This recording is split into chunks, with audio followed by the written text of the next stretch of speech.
Week 4, problem solving and thinking outside the box. It asked how effective I am at solving problems. I'm okay, but it could be better for sure. My previous principal was really great at delegating problems to those with expertise to gather research, and they'd come back and help everybody brainstorm as a group to work as a team.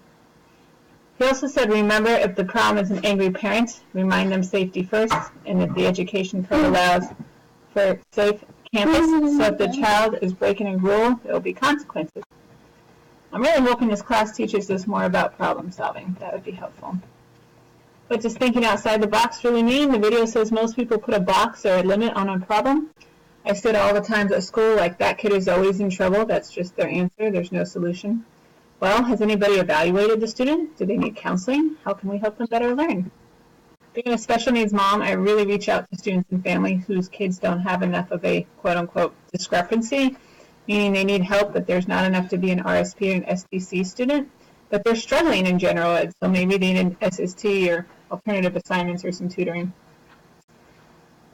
I really think the way we frame our problems create limits, and I want to make sure that our students are taken care of regardless of limits. I did like this exercise. It makes me see things in a new solution, a new light.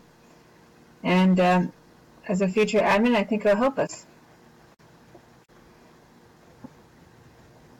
I said, imagine a situation where you can reframe things. I have a student recently who always struggles to read out loud or to do English. It was very interesting.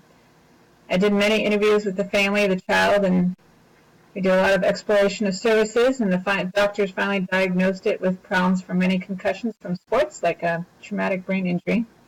Plus, the student needed glasses. Everybody kept telling me he was lazy, but I was like, no, this is far more. I think he needs some medical help to determine what else we can do that. As a principal, the 3 things we can do is listen more and talk less. Administrators like to give staff input, but they're in the trenches, so let the teachers do their thing. And 2, stay calm and ensure safety.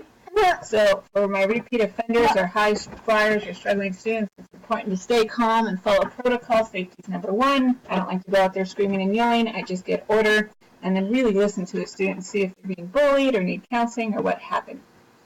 I also like, out of frustration comes innovations. There will be times students come to the admin and ask us for help, for they're frustrated. We need to bring good ideas to the table and have everybody give input for the stakeholders and all their interventions.